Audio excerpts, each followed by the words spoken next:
Greetings, everyone. I'm here on the unceded territories of the Lekwungen peoples, which is southern Vancouver Island in British Columbia.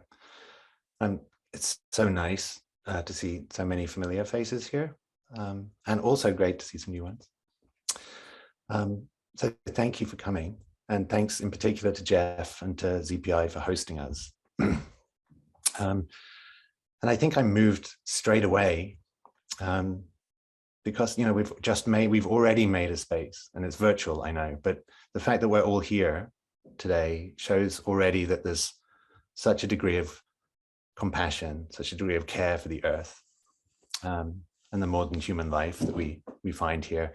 And I guess sometimes, we shouldn't take for granted showing up, right? Showing up matters. So thank you. Given the topic today, I'd really like to just get, as we kick off, a sense of where we all are in the world, if that's okay. Some of my most astonishing moments in this work have been in connection with Dharma friends, largely on the Atlantic coast in Brazil, where they're working at the intersection between indigenous identity and Zen and the forest. And we're trying to imagine this like global sangha of trees. So with that in mind, perhaps you might drop into the chat box your location, and I think like a favorite plant.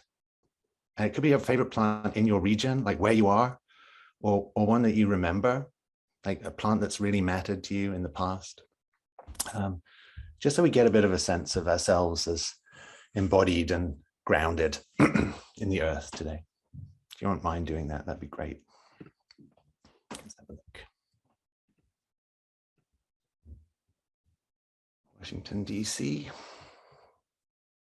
Columbine, Eagle River, Alaska, white paper birch, yeah, nice. Midwest, hellebores are in bloom, lovely. Vashon, western red cedar, nice. So quite a range. San Francisco, online land, yeah, okay. Okay, I thought that was actually a joke, but okay. I like the idea of being in online land. 7,000 feet in the Rockies. Cactus and mushrooms, nice. Great, so I'll just let those keep coming in, I think, if you keep your eye on it. So what I was hoping to do today, if it's okay with you guys, is talk a little bit about some modest work that I've been developing here on this island in the context of a little eco-chaplaincy service called the Dharma of Trees, which I'm proud to say is an affiliate of ZPI and has been for, I think, over a year now. My intention today is not dramatic, and it's not doomsaying about climate disaster or the end of days or any of this, but rather I just have a kind of modest and intimate ambition. So concretely, I think I want to share some thoughts that I've been entertaining about what it might mean to bear witness to the suffering of forests, or even just the suffering of a single tree. I'd love to get a sense of your stories about this, because I know probably we're all coming to an event like this because we have stories. So I'd love to have a sense of how this resonates with you and what you can put back into this room, into this space. So this means that I'm going to talk for a bit at the start, and I hope that's okay. And when I sort of making excuses at the start, right? Because I think I'm probably going to talk for about half an hour. It might be a little bit more. And that's because I really want to explain how this project started, which is quite an intimate moment.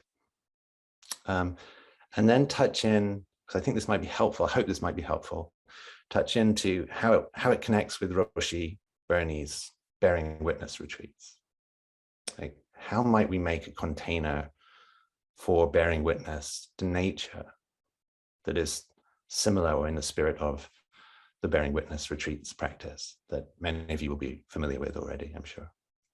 And then finally, I think if we have time, I want to offer some reflections on Dogen, because Dogen has been so helpful for me in trying to imagine how to come into relationship, what it might mean to come into relationship with something other than human. I think Dogen really helps us do some of that work. So then I'm hoping we'll have at least sort of 40, 45 minutes of time for some open discussion, some sharing. Does that make some sort of sense as a way to proceed? Does that sound okay to people? Cool. Thank you. All right. So I'm not sure anything really has just one origin. But one of the origins of this work for me was an experience while I was out in the forest a few years ago. And I'd been walking through this astonishingly lush, temperate rainforest here on the island. And I don't know if this ever happens to you. I mean, that sort of daze of kind of awe and beauty at it all. Pretty near the coast. So there were arbutus trees, which are just amazing, aspens, Gary oaks, Douglas firs, redwoods. And then there's that kind of amazing rain of goat's beard moss, which is like spruce trees. And that fantastic air of kind of petrichor, right? It had been raining the previous day. So it's like you can smell life itself in those moments. And I remember the slightly kind of bouncy feeling of the peaty soil under my feet, because it was just damp enough after the rain to kind of squelch a little bit. So there's some nice sounds too. I can remember just feeling so sort of privileged, I guess, to be there. So lucky to be there with bald eagles and owls, with hummingbirds and garter snakes, and even the cougars and the black bears. So I felt, I think at that time, like I was living a kind of textbook example of awe, right? Awe in nature. And I know ecotherapists tell us today, it's a really growth field, that we should just go out somewhere beautiful and soak it in, right? Bathe in it. And it works. And we know it works to do that. That awe is a kind of medicine for us. So walking through this lush forest, and then suddenly just drifting along in this kind of magical daze, I crest a hill and look out over the other side of this hill, and my stomach just dropped. And for a long second, I think I couldn't even breathe. And my system had gone into some sort of shock, I think. And it wasn't like I'd come around a corner and there was a bear. It could have, I mean, it could have been. That's not what happened. It wasn't a bear and it wasn't a cougar. It was just like nothing. There was nothing there. The whole of the next valley had been completely clear cut. Not even a kind of fleck of green. So there's me standing on this line between the kind of lush petrichor of fertility and life behind me, and then this kind of arboreal kind of charnel ground in front of me. And the shock just fixed my gaze. I couldn't look away for a few seconds.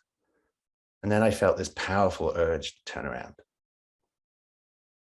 to head back into that magnificent kind of splendor of the rainforest behind me. I just wanted to look away. I wanted to deny that there was this devastated space here, or that it had anything to do with me.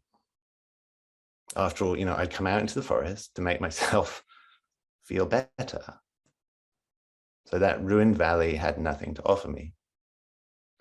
There was nothing for me there, nothing. But to be honest, I don't know quite why I did what I did next. I don't really remember making a choice about it.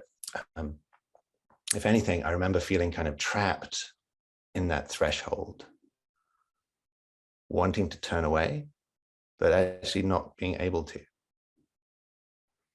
What I do remember is someone shouting over at me a few hours later to see if I was okay. So they'd apparently followed the same path as me. So they'd come up through the forest and they'd been confronted with this same kind of abrupt scene of devastation, but with the crucial difference that when they looked out across the ruins, they saw this weird Englishman sitting cross-legged in the middle of the clear cut, peering down into the sawdust and the soil, just so I could see what was there. And I'll never forget what they shouted to me. They said, "Hey, you okay, man?" Which is this kind of nice moment of human concern, right? Because you've seen somebody doing something unexpected. So I just waved back. I'm alive, nothing to see here. And then the follow-up question, this is what hit me. Why are you sitting there? it's much nicer on this side of the hill, you know? Why are you sitting there? It's much nicer on this side of the hill. So why are you sitting there? What a question. Fantastic question. Such an amazing Zen question, because it contains like at least two powerful sub-questions, right? Firstly, why are you sitting? Why do we sit? I mean, that's literally the question that makes Dogen kind of go mad and give up on Japanese Buddhism and sail to China. But then, why are you sitting there? Like, instead of presumably not there, you could sit somewhere else. If you're gonna sit somewhere, then why don't you sit somewhere better than that? Something that offers you more. And I don't think I answered the question, but it stuck with me. I think I just waved again and acknowledged that I was fine where I was. So the hiker like shrugged and turned and plunged back into the forest. And that question stuck with me because I think I didn't know the answer to it. Why are you sitting there when it's so beautiful everywhere else? And I don't know. I was just sitting there. And a short time later, I remembered some lines from Roshi Bernie Glassman in his book, Bearing Witness. He's talking about his first street retreats in New York. And in answer to the question, why are you going to go and sit there? Like, why are you going to go and sit in the street instead of in your nice sendo? He says, and I quote, I think, I had no idea what was going to happen or why I was doing it. I like to imagine him saying something more like, why are you sitting there? I don't know, man. Why are you standing there? Sounds more like him. A little later, he reflects on, and again, I quote here, I think, just check this text. Yeah. We see a place of suffering and chaos, and we want to get away from it. But in trying to leave the suffering behind, we never see the possibilities of healing. And of course, healing, that's the end of the quote. Of course, healing is about making things whole. It's the Germanic root of the word heal, means whole. It's about bringing our whole being into service, not just a few of our carefully curated aspects or preferences. And the peacemaker's vow to penetrate the unknown is a commitment to step into such situations with no expectations, no fixed ideas, precisely so that we can meet the moment in its wholeness. Bernie sat in the streets of New York, in the ghostly chambers of Auschwitz. So I think we'll return to not knowing in a little while, because there's a whole bunch of stuff that we need to not know in this work. But I want to first just consider briefly the way that this question arises in the first place. So by sitting in that kind of arboreal charnel ground, I think I called it, rather than in the lush rainforest, I was kind of doing something that seemed odd to people, right? At least to that hiker. It's sort of transgressive, and transgressions provoke questions. So on what basis does it seem weird to sit in the clear cut rather than in the lush forest, like overlooking a pristine mountain lake, like we might on the cover of Time magazine if we were advertising mindfulness or something? And one possible answer is that many people go into the forest as a way of attending to themselves, to their own needs, to their own suffering.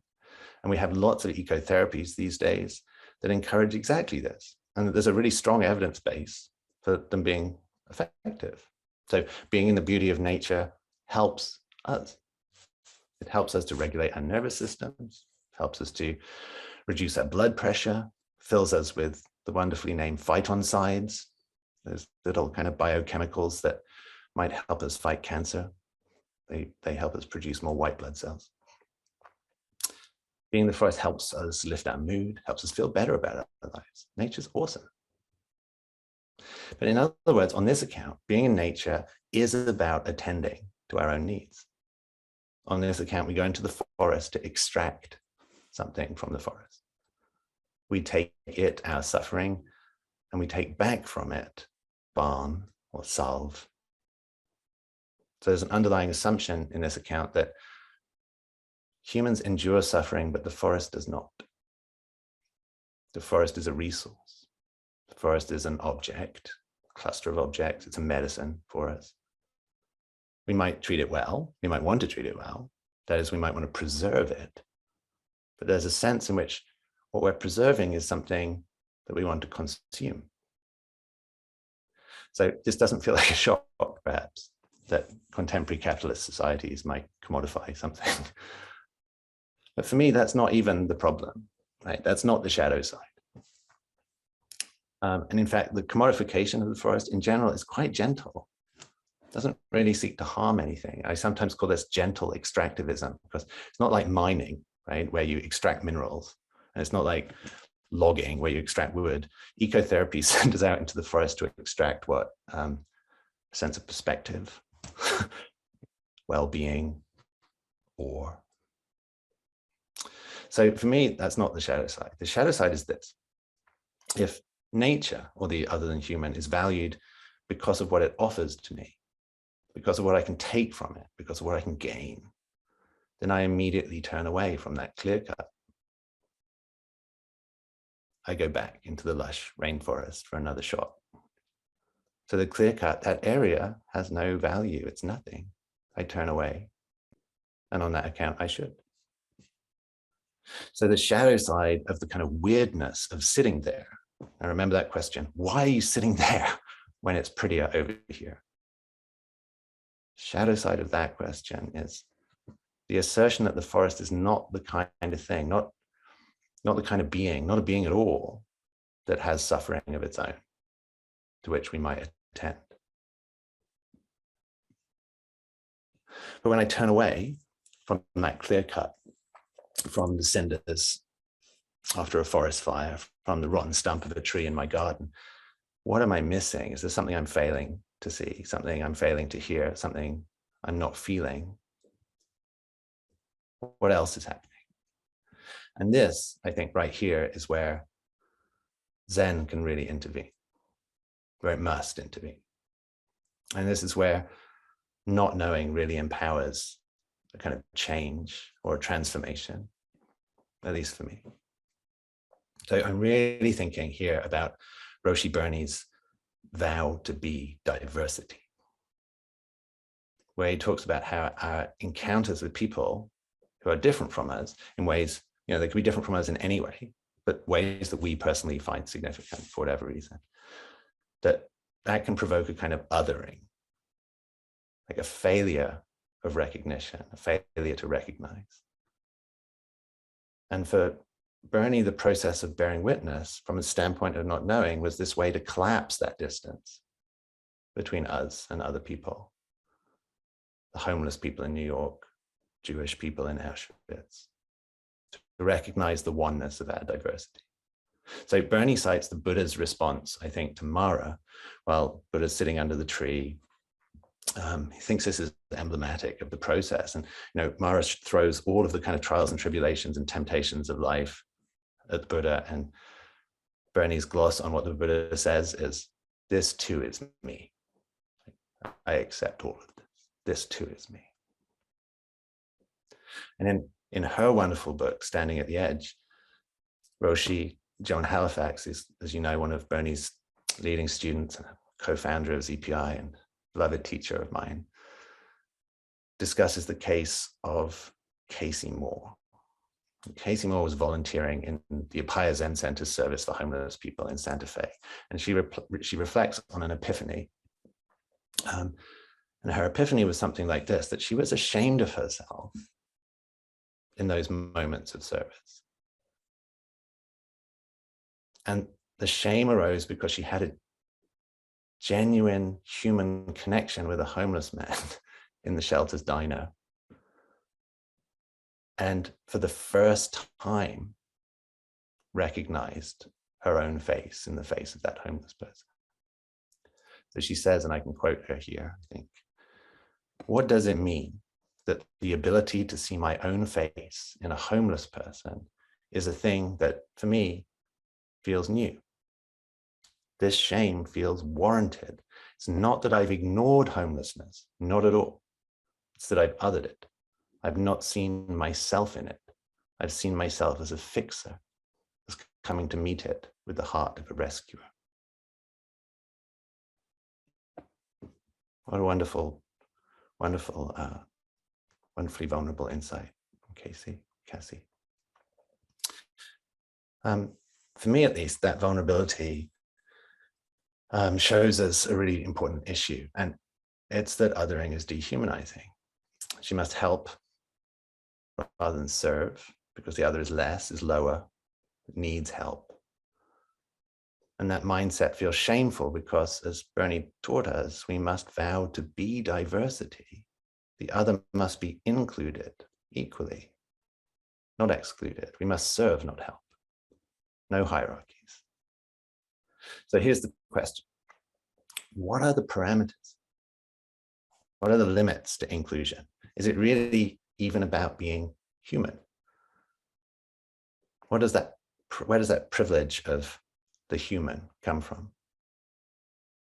And Roshi Bernie and many Zen ancestors are really going to say there aren't any exclusions. Shouldn't be exclusions. In Bernie's words, we vow to work with all forms of life. And that means not just human life, all life. And, God, we don't even know what life is. It's not even clear what being alive means. It's one of those essentially contested concepts, right? So ask NASA. When NASA goes out into the universe looking for extraterrestrial life, what is it looking for? It has no idea what it's looking for. It's just looking for things that look like stuff we already have. It's looking for terrestrial life, but somewhere else, right? We don't know what life is. So what if we really don't know?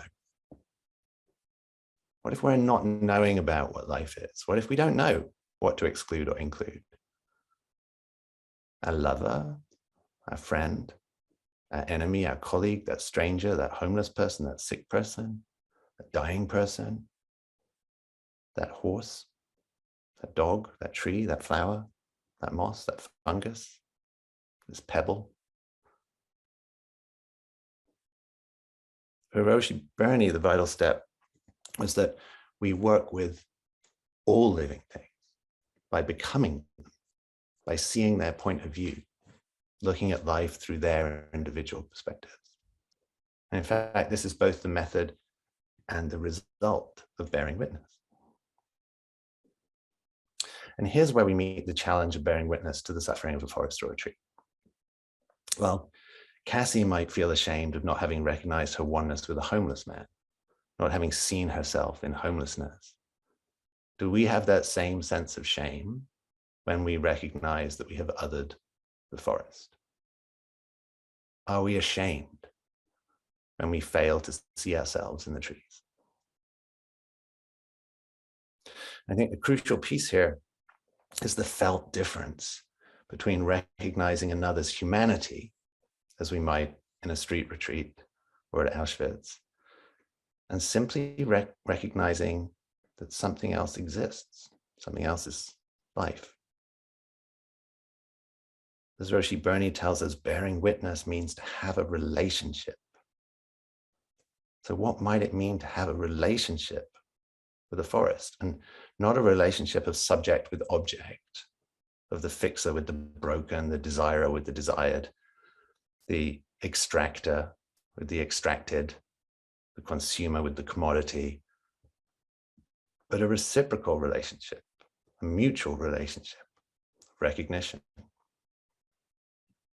After all, how can I even see the suffering of the forest unless I see the forest as the kind of thing, the kind of being that can suffer and whose suffering deserves to be witnessed?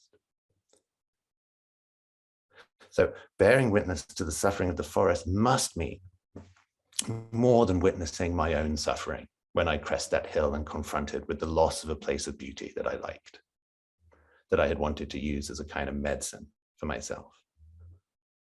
Rather, bearing witness to the suffering of the forest requires me to sit with the suffering of the forest itself, to see it, to hear it, to smell it, to feel it, and in so doing, see myself in it,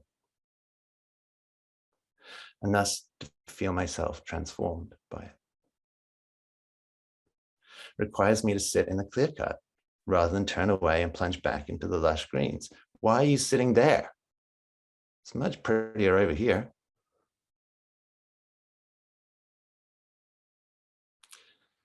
So Bernie tells us, and I want to give you a little quote here from Bernie. When you bear witness, you go without preconceived notions about what you'll see and what will happen. I wanted to sit there, he says, and find out. Bearing witness means to have a relationship. I wanted to have a relationship with the Letten and its inhabitants, to have a relationship with Auschwitz and its inhabitants. And out of that relationship, healing arises. That's his quote. And then just so, I wanted to have a relationship with these places in nature and their inhabitants, all those beings, those human beings and other than human beings, and more than human beings. And I've been supported in this work by Bernie's model, but also by two other important teachers who've helped me get a sense of how I can recognize myself in the trees or in anything, and thus develop a sense of, let's call it a reciprocal relationship that's needed for bearing witness to take place. The first is Dogen, who I think always comes first in my mind for just about everything. He calls on us really explicitly, really directly, to recognize the other than human as our teachers. Some of you will know his fascicle, Receiving the Marrow by Bowing, in which he explains, and I can just quote this off the top of my head because it's always there in my mind. Look to the trees and rocks, the fields and villages to expound Dharma. Ask pillars about Dharma. Investigate with walls. He tells us that we can do this by coming into relationship with these apparently inanimate things, by recognizing them as expressions of the Dharma just as they are, just by seeing ourselves in them. So vitally for Dogen, this means that we should approach the world with humility. Anything can teach us the Dharma if we're able to lower ourselves before it, to become its student, its attendant, if we attend to it. We can even receive the marrow of the Dharma by bowing to a rock or a tree. But Dogen, of course, knows this is easier to say than to do, and he offers us some help. In the same year as he wrote, I think, Bowing to Get the Marrow, which I think is 1240, he wrote the Mountains and Waters Sutra, in which he seeks to show, you guys will probably know the Mountains and Waters Sutra, seeks to show how the Dharma is expressed by the natural world itself, if only we look at it properly. The natural world is a kind of sutra. So crucially, he invites us into a place of not knowing as a way to support our relationship with the world.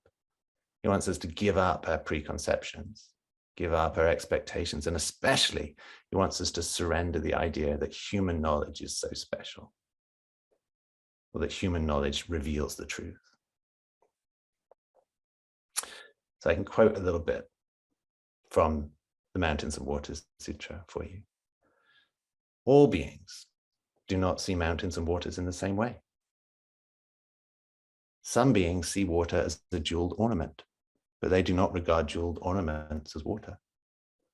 What in the human realm corresponds to their water? We only see their jeweled ornaments as water. Some beings see water as wondrous blossoms, but they do not use blossoms as water. Hungry ghosts see water as raging fire, pus and blood. Dragons see water as a palace or a pavilion. Some beings see water as a forest, some as a wall. Human beings see water as water.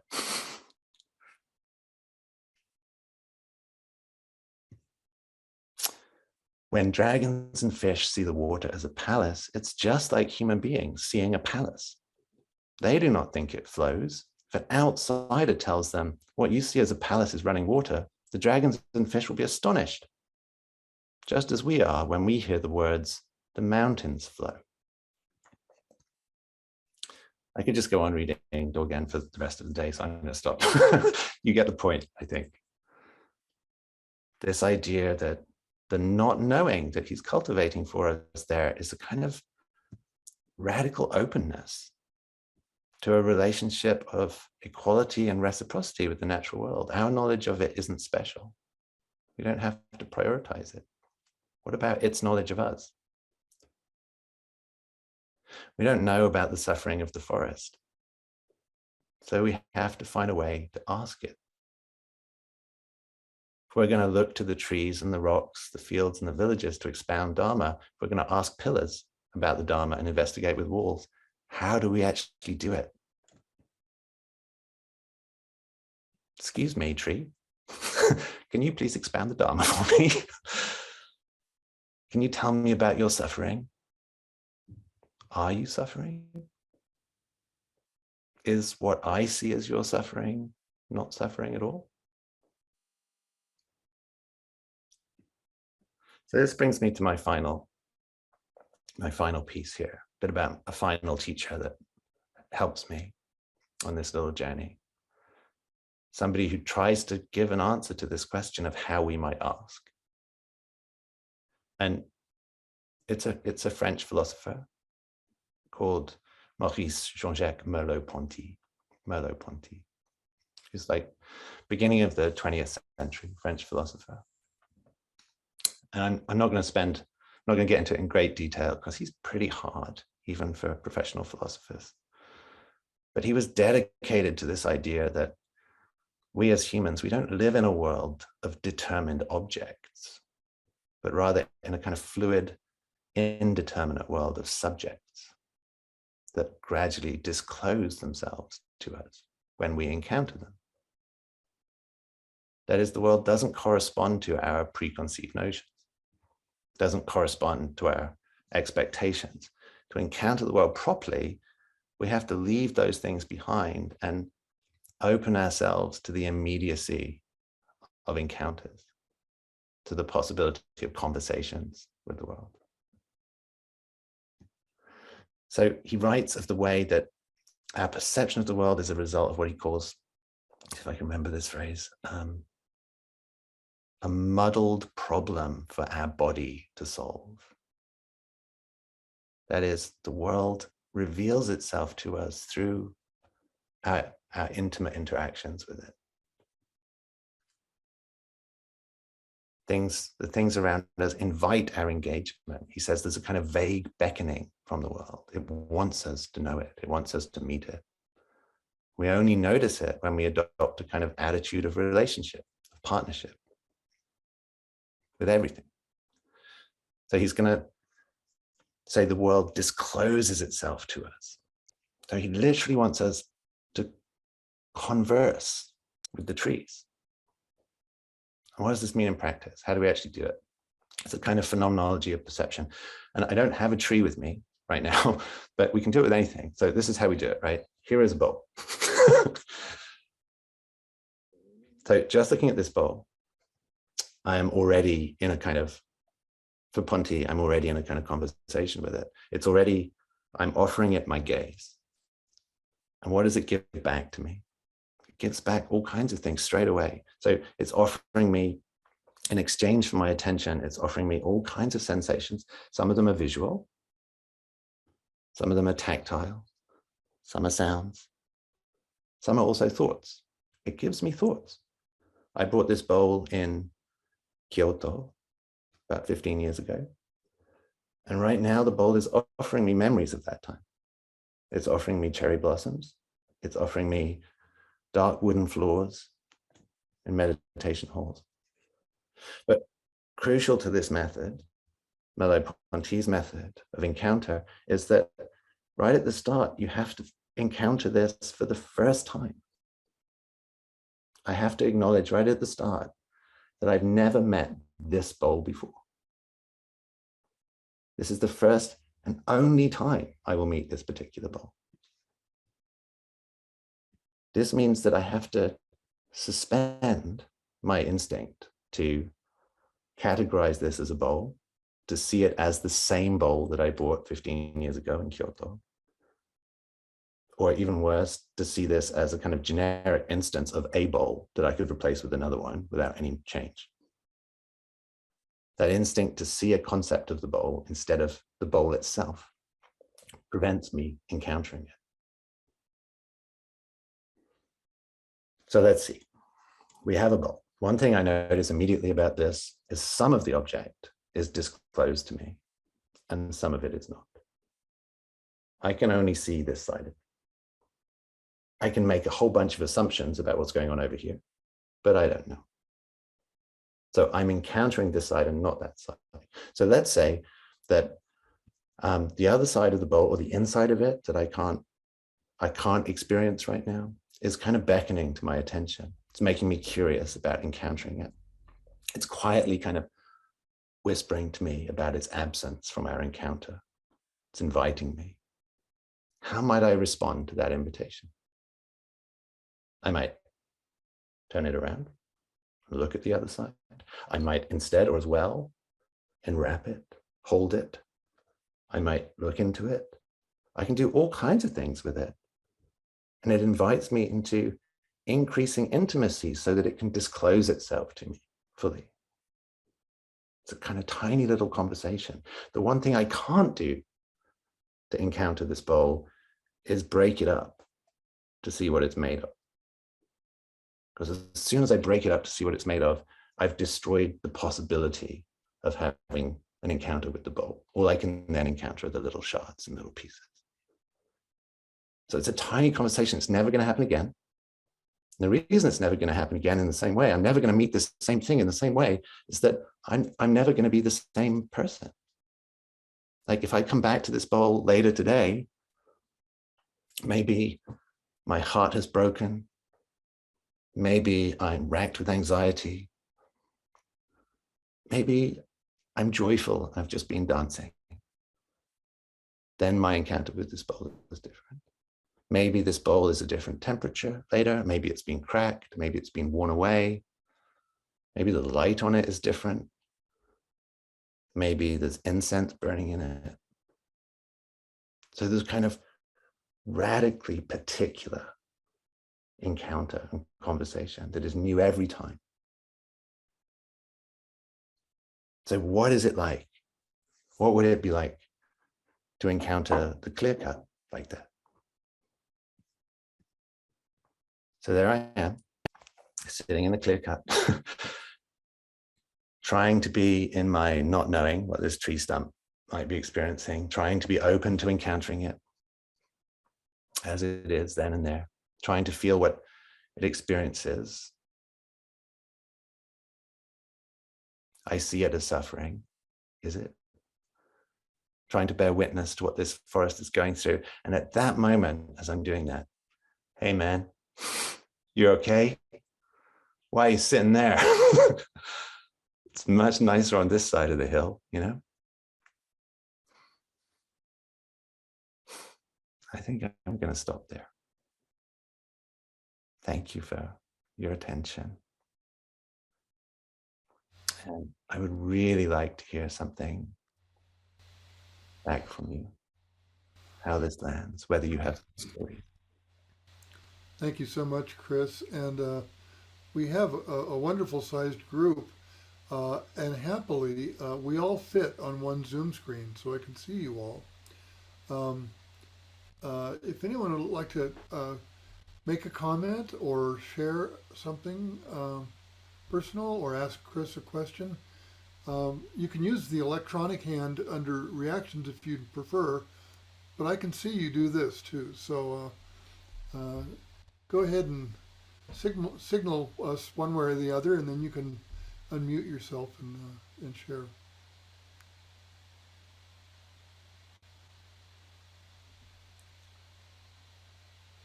Ah, I see Ruth. Hi, Ruth. Go ahead and unmute. I'm just going to jump in because I have to jump off. I was very happy to hear this presentation again. I've heard Chris speak before, and I'm always really taken with your delivery, Chris. I also really appreciated the way that you mapped the 3 tenets to wild things, to nature, to place. And I just, they're so durable and they're so applicable. And in this context, they just open up a whole spectrum of relationality and dimensionality that I'm not sure, even as a nature lover, I've fully experienced. So thank you so much for this teaching. Thank you, Ruth. One of my kind of secret fantasies is, that sounds like there's going to be a really exciting end to that sentence. It's really not. One of my secret fantasies is, what would it be like if we retold the Buddha's 4 encounters, but the first 3 of them were encounters with suffering of something that wasn't human. Right? So you go out and you see a broken branch. You go out and you see a rotting tree. You go out and you see the clear-cut area.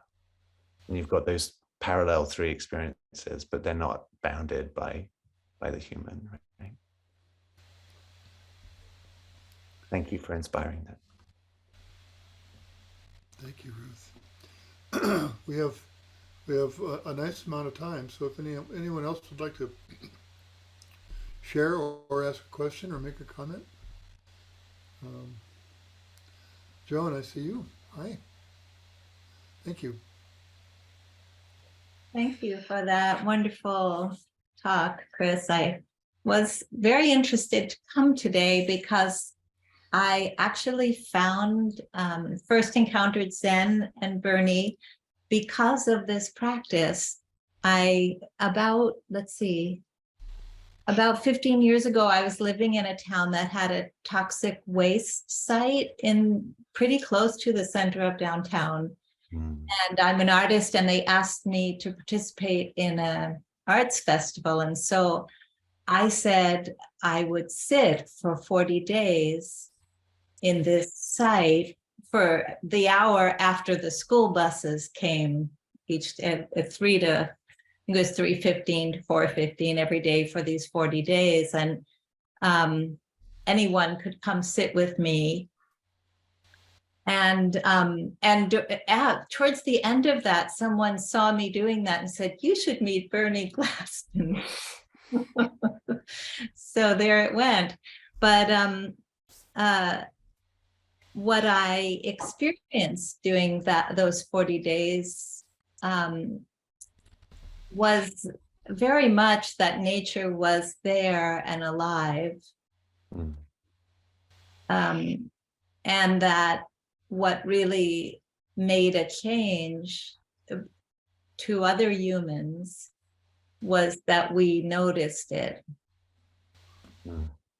And oddly, now there's a brand new police station on that site, and they cleaned the soil first, and yeah, but maybe not the outcome one would hope for. It's not a forest, it's a police station now. Thank you, Joan. I wonder about that outcome that you hoped for. Yes. Can you say something about what that hope is, where that comes from? Well, I guess I have a sentimental idea, maybe that when we know part of the earth is sick, that what getting healthy looks like is letting the plants lead and letting the animals come back.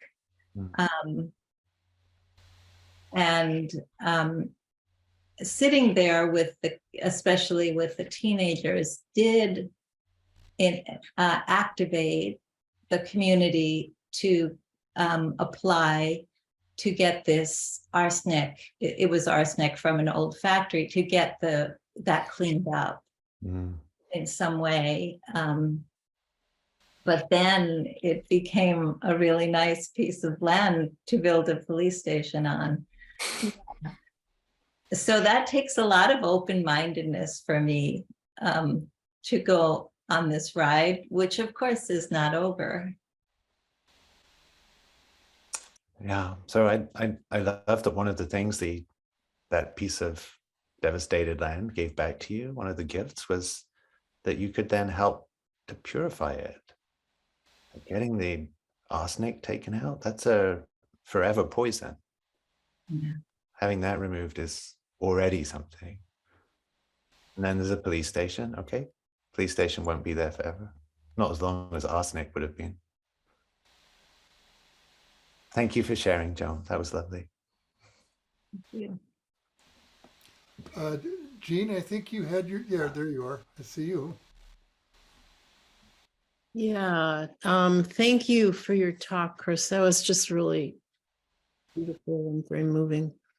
So we've driven by many clear-cut areas, and there's always like a little, oh, and then we're going where we're going. One place we've gone a few times on the Olympic Peninsula in Washington, place we like to stay. Last time we were there, as we drove down the road, there was a big chunk of clear cut that hadn't been there before. Mm.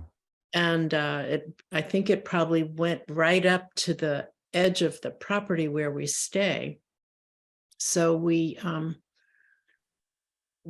had the thought of, when we go back next time, whenever that would be, that we would do some kind of ritual there if we have access to the if we can actually get out of the car. And it's not a very trafficked road. There's maybe, besides the place we stay, there's maybe one or two other places. So I don't know what that would be, but I mean, it could just be sitting, but I would imagine speaking to the stumps, and there'll probably be a bit of regrowth by the time we get there. But do you have you done ritual in a place like that, and do you have any thoughts about that? Ah, what an experience you're having there. So thank you for offering it to us. I've done some ritual like that.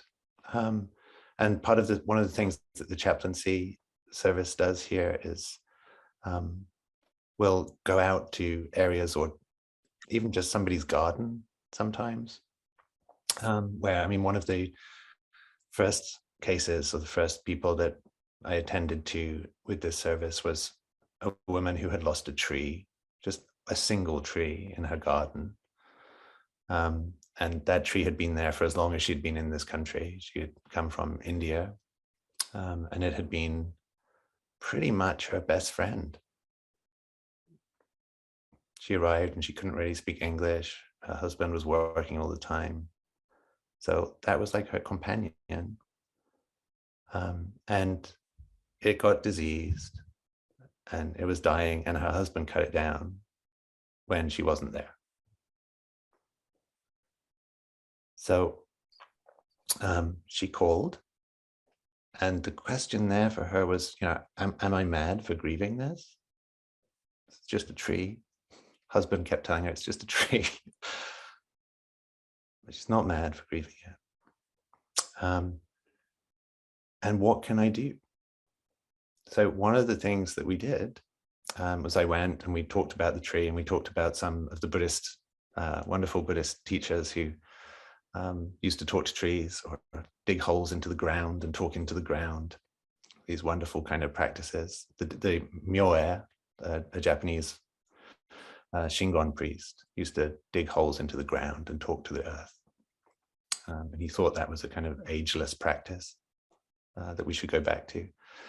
One of the things that we did with this lady was we had her write a letter to her relationship with the tree.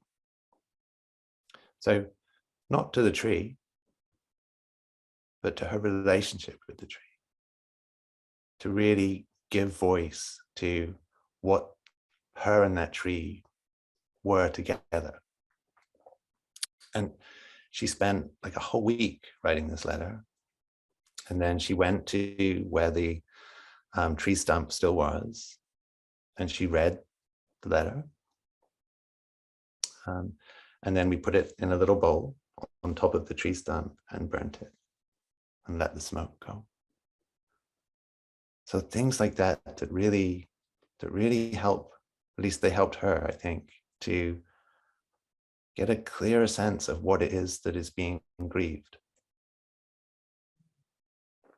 And some way of communicating that grief, like getting to relationship with the grief, something like that. Is that helpful, Jean? Yeah, it is. Thank you. Yeah, thanks. Anchi, Mary? Yeah, hi, sorry. I want to first of all apologize that I've been on and off screen. I'm a school teacher, and so I'm sort of doing this covert, but it's all working out okay.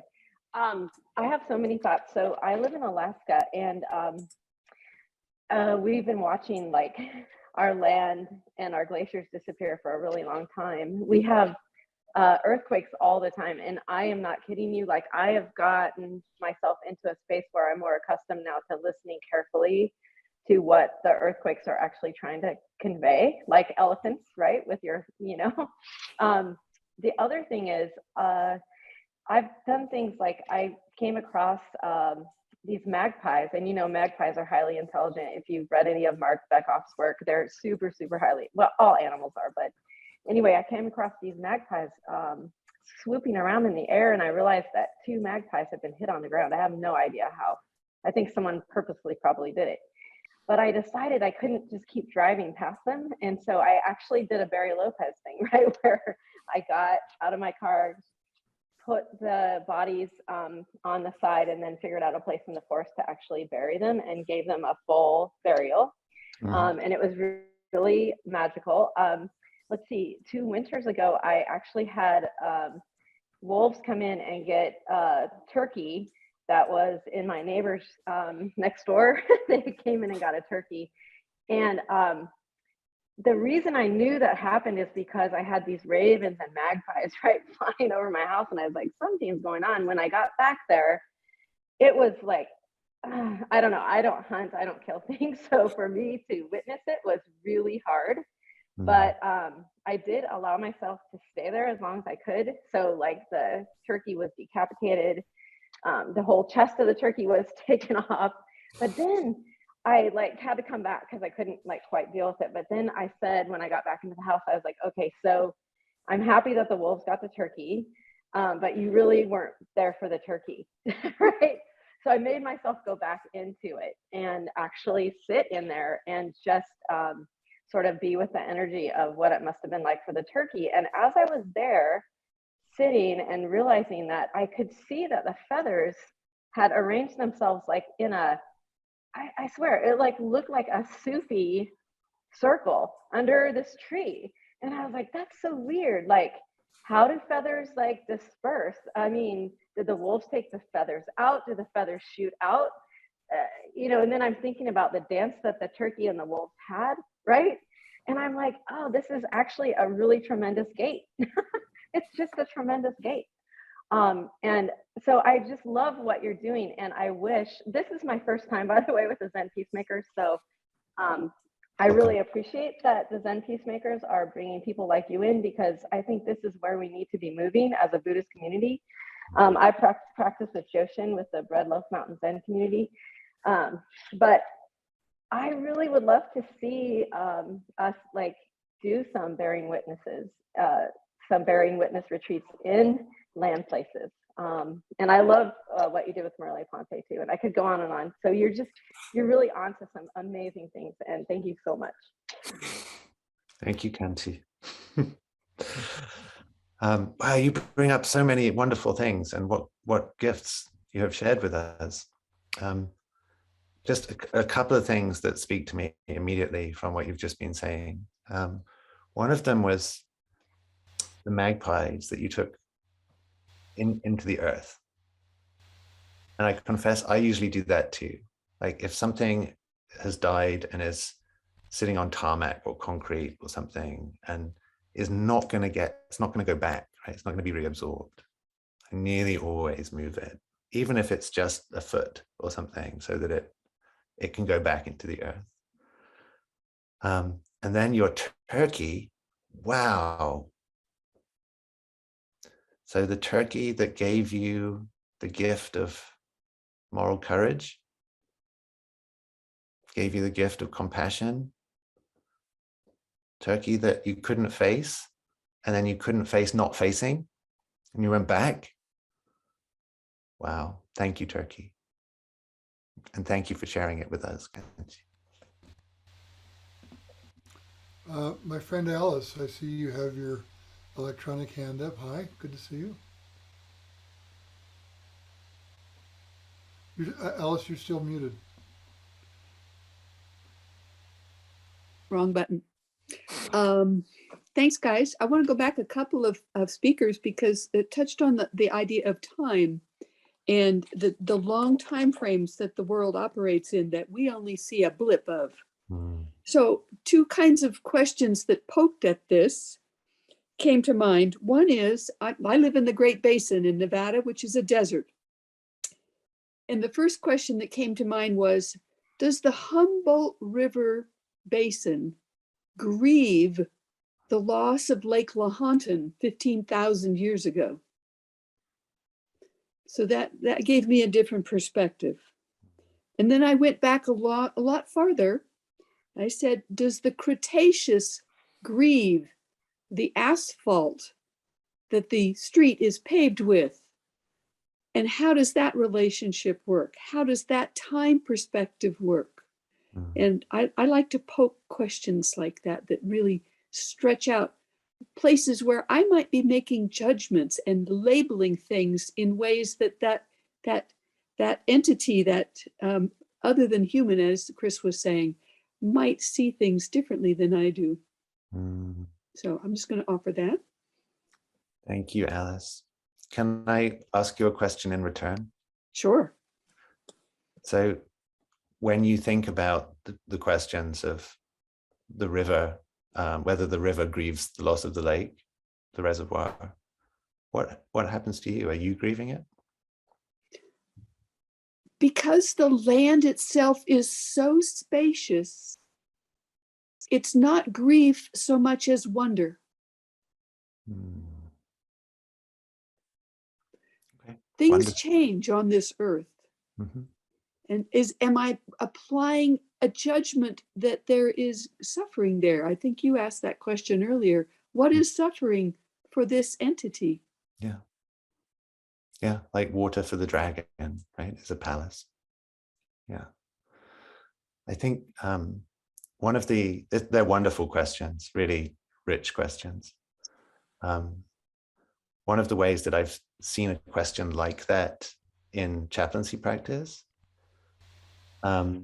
is around the kind of question of activists trying to prevent trees being cut down. And I can think of a kind of specific instance of people mobilizing to try and prevent cherry blossom trees being cut down in a town. And their case for it was something like, those trees are healthy. Why make them suffer like this by cutting them down? And somewhat the response that your question prods me towards is something like, how do we know that chopping those trees down is going to cause the trees suffering? And is it possible that the suffering that's being named there is actually the suffering of the humans who just like the trees there? They like the cherry blossom in the spring, and they don't want that taken away from them. So the practice here, I think, at least the practice for me then was, what is it? What's actually going on? What do we learn? How is that the cutting down of that cherry tree teaching us something? And one of the ways it taught me something, apparently I've forgotten how to speak. One of the ways it taught me something was through Thich Nhat Hanh, and his wonderful little story about the leaf falling off a tree. I don't know if you remember this story, where he's wandering around a park and he looks up into the tree in the autumn. It's a little red leaf that he says is shaped like a heart. He looks up at that leaf and asks the leaf, it's just on the point of falling, are you frightened of falling? And the leaf's like, no, man, I'm not frightened of falling. And the reason it's not frightened of falling is that that's what leaves do. The leaf has been feeding the tree. It's not just that leaf, right? It's not just that little fleck of red. It's already there in the tree. When it falls, it'll still be there in the tree, and it will then be in the earth, and the earth will feed the tree. So I'm not frightened. And so, maybe those cherry trees aren't frightened of dying either. Maybe we shouldn't be frightened of dying either. Maybe that's the lesson that we learn back from the other than human, right? Rather than imposing our own sense of suffering on it. Maybe, I don't know. Is that helpful, Alice? Does that feel like a response? Thank you, Alice. Ruth, I see you patiently have your electronic hand up. Go ahead and unmute and share. Yeah, I have to say I maybe shouldn't. I mean, I raised my hand at one moment, and the conversation has now shifted, and I thought about taking it down, but I will share that I have. Thank you for your talk. It's very helpful as someone who's new to this practice to hear the way you contextualize and the source material for bearing witness. I've been doing a bearing witness practice with dying trees for many years. And actually it was Sam Randall who said, oh, you, and as Jeff knows, introduced me to this group, and I did share my work once last year, that she said, oh, what you're doing is bearing witness. And I started, and I just realized, like, oh, of course, I just had never, I come from a Tibetan Buddhist tradition. And I do, well, I think I've talked to Sam, I really would love to do a group bearing witness retreat with the sequoias that have been burned, and actually have some specific ideas about where to go. And there's so many thoughts I have in terms of what you're saying about, I can't help but when I sat with those burnt trees feeling that they're suffering too. I mean, maybe I'm imposing my own, but sitting there, these are trees that the fire normally wouldn't go up in the ground in an incinerated area by myself, where you're not even supposed to be without a permit, which I had because it's dangerous. But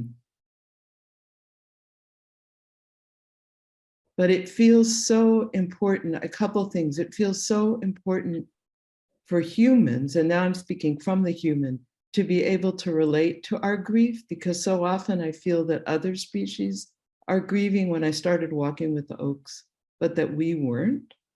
And I feel that if we can open to grief, then we can open to other things, other emotions, which was like your little description of what you did with the woman. I mean, the third tenet is action. And the action, I think, if there's so much unmetabolized grief, and I might ask you to say something, how do we get to action? And the other thing, and again, not preconceived action, but the action that comes out of not knowing. But the other thing that Alice said that I wanted to comment on, there's a wonderful book called The Smell of Rain on Dust, Grief and Praise by Martin Prechtel. And he talks so much about how grief and wonder are intertwined. And one of my experiences, the last time when I went to the sequoias, I didn't know what to do, and I just sat down and I started singing it.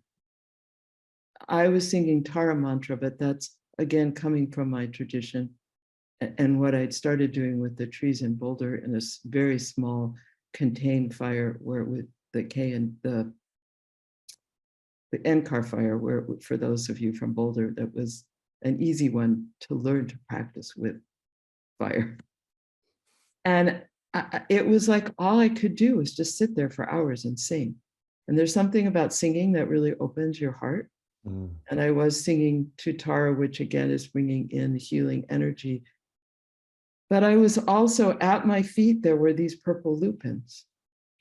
And that's what grows. They're one of the first things, they are nitrogen fixer, but it's one of the first things that comes in after fire. And some really teeny sequoia seedlings that are this big, that they said when some people in the literature, they don't come because it's burned too hot. They were there. So it's always wonder and grief at the same time. And the more, it's like what Martine Prechtel talks about is the more that we can praise, the more that we can open ourselves to grief. And I think that that process of grief and praise is partly the coming into reciprocity that you're talking about. So I kind of rambled, but I hope it's helpful. It's not a ramble at all. It's beautiful, Ruth. Thank you. Wow, so much. I feel like you could, maybe we should just invite you to fill up the next 20 minutes for us. That'd be great. What do I want to say about that? I think a couple of really brief things, but they feel like footnotes to what you've just said.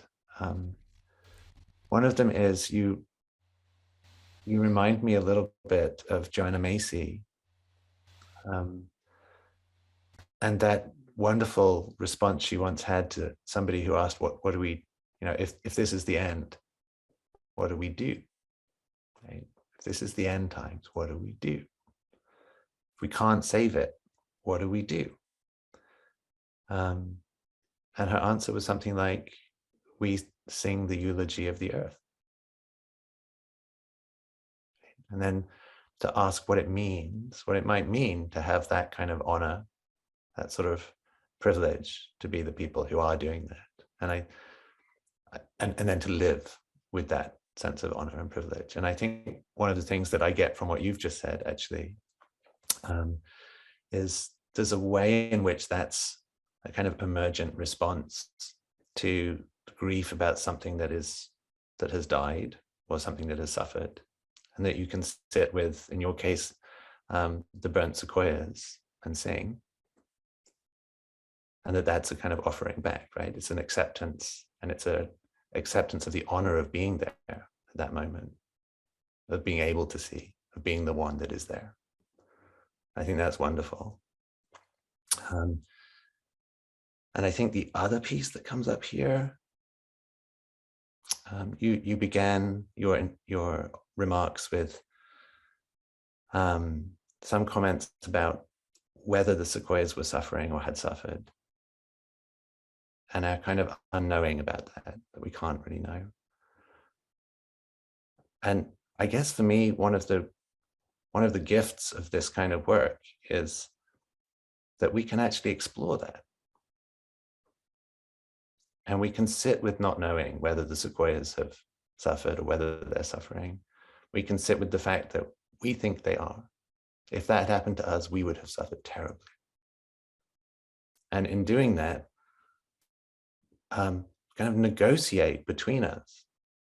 So between our humanness and that other than humanness, negotiate a much broader, more inclusive sense of what the suffering might be. Makes the world bigger, I think. So I think that's how I would respond. Does that feel like a response to what you said, Ruth? I said a lot of things, but I think that does, I wanted to say that I appreciated the way that you phrased that singing is accepting the honor of being there and that it's an offering back. That was really helpful. So thank you for that. Just helps me because I'm still kind of trying to frame what I'm doing, because it all started very intuitively. It was like, it's like, you do this. And then the other thing that you said about developing a broader sense of what suffering might be, I think that's also helpful, just in that it's easy to want to take sides very quickly. Like, if we did this, then it would solve this. But of course, it's much too complex environmental problem or whatever. And I appreciate the Zen of like, can we look into the presumptions that we're making? And there was something else I wanted to say that felt like an insight that just went. But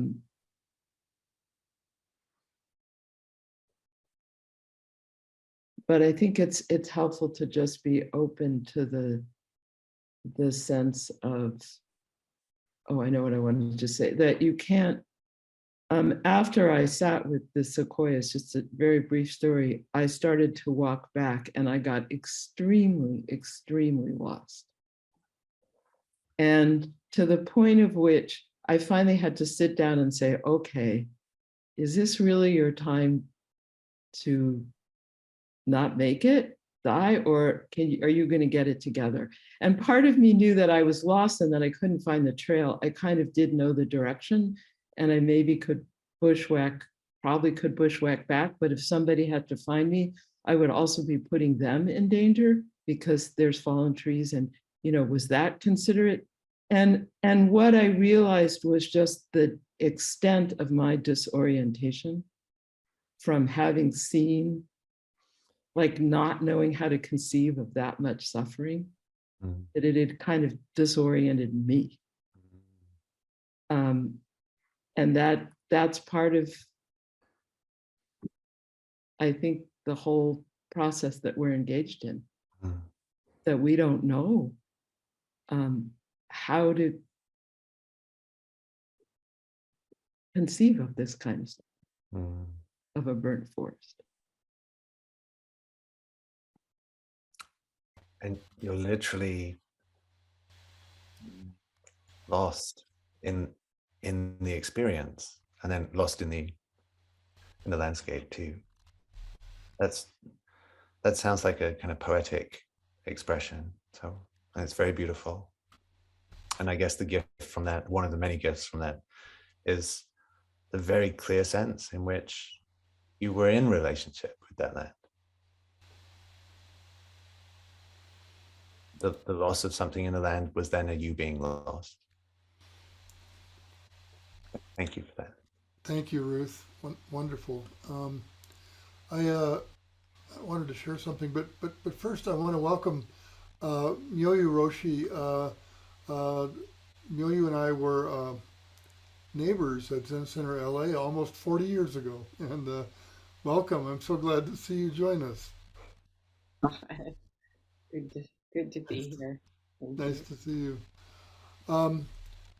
The land I live on, I mentioned earlier, we're in the east-facing slope of the Rocky Mountains, up above 7,000 feet, and our forests have been under siege from bark beetles and mistletoe for a long, long time, and it's extreme. Perhaps a little bit more so on the other side of the divide to the west. You can get up on a ridge up high, and just as far as the eye can see, you see dead trees. The land we live on, there's a creek that runs through the land. And it's very steep on both sides. And I could show you a picture. It's really striking.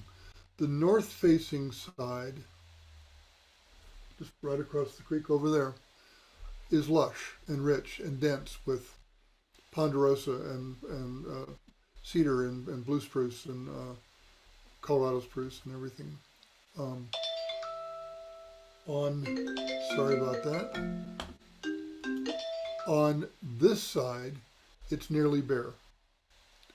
And in the 23 years we've been on this land, we've probably taken out 60 trees that have died of bark beetle, and it's what and Chris, that's always been kind of a point of grieving for me, but you give me a different perspective about this.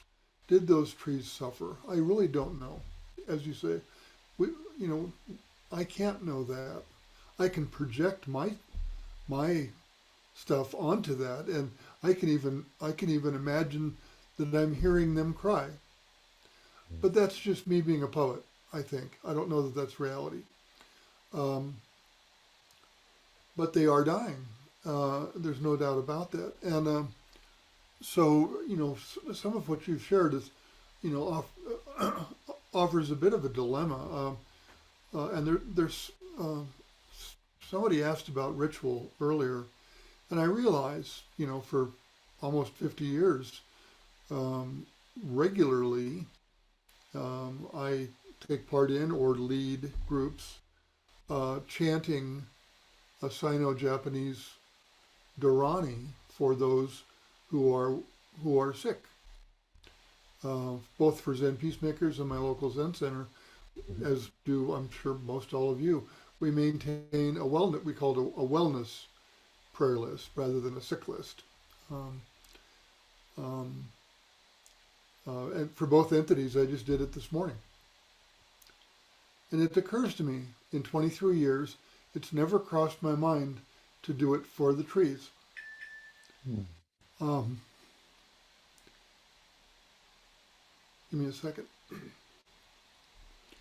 So that's what I'm going to take away today.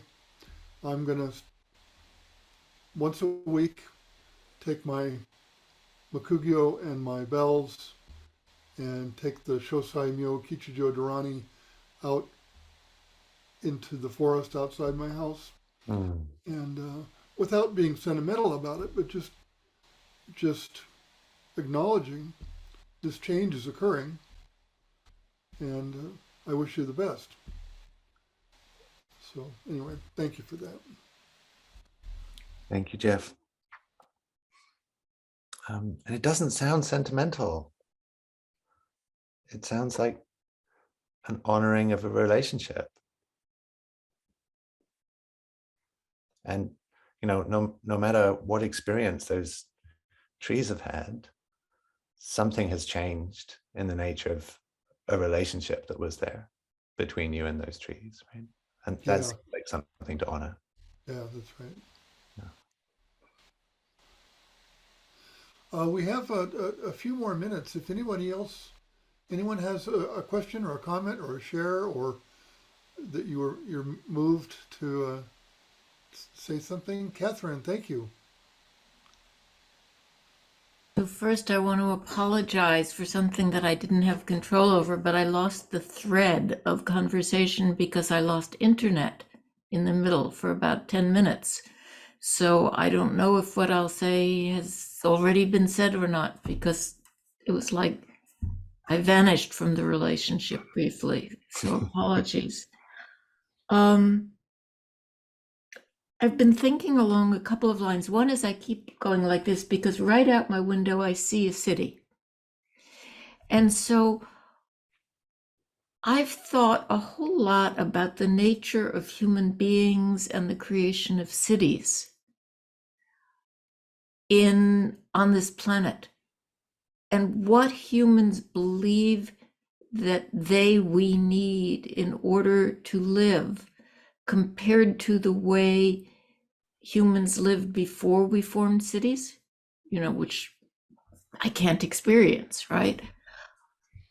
However, from the very little I've read there, it seems like even the notion of there being an otherness of like wilderness and city comes from a colonialist kind of mindset, that the groups that lived in nature more didn't think of it as wild and other than them, from what little I know, and were managing it to live in interrelation with it, that there were what we might call controlled burns and things like that. And so to me, it seems like it's something about how humans, as we understand ourselves, are in relation both to what we see as more or other than human, and also to one another.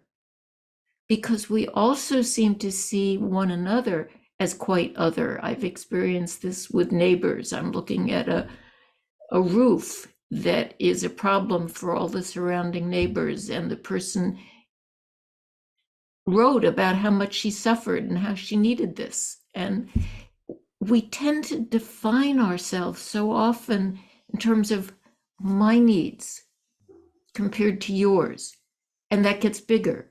My country and yours, humans and nature. There's like this fundamental othering that isn't there with, as you were saying, with Dogen, right? But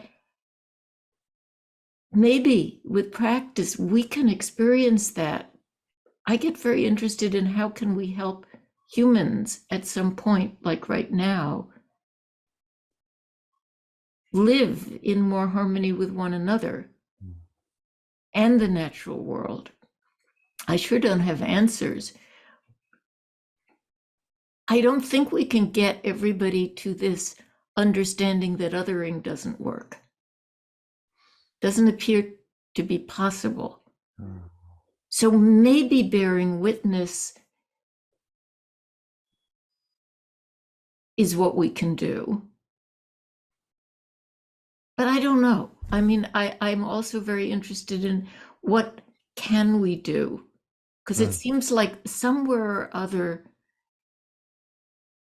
in Tibetan Buddhism, which is my ground, there is a saying that there's like a moment at which we took the wrong path into sensing an other. There's a very famous meditation there called Kuntuzangpo's prayer. Kuntuzangpo is the all-knowing, all-wise Buddha. That at this fundamental moment, we sensed otherness and felt fear. And that's where we went off. But I don't know, I find that really nourishing to sense that, and to also not project human experiences on other than humans. But I don't know, I'm still trying to figure out, so is there something I personally and we collectively can do? That's kind of where I am. It seems like humans just are very fundamentally disruptive. And also this othering thing is kind of problematic, but it looks to me like we're going to be stuck in it for a while. Yeah. Thank you, Catherine. Thank you. Thank you. My guess is Jonathan. we don't have time for me to respond to this, do we, Jeff? If it's brief, yeah, we have about a minute left, Chris. So I guess it's kind of a trivial response in some way, other than just to acknowledge that the subject-object thing is such a disastrous problem. And I think in its very small way, that little practice that I was describing before with the bowl, and if you were here for that bit with the bowl, but that sort of attempt to find something with very low stakes that we can engage with a kind of attention that means it's not an object anymore, it's a subject in front of us, right? That's a being in front of us that we have to kind of negotiate with to get to know. That if we can practice that, like with this, then surely we can then do that with people as well, or, trees or wolves or whatever it is, right? So for me, at least, that's a kind of a modest way to begin.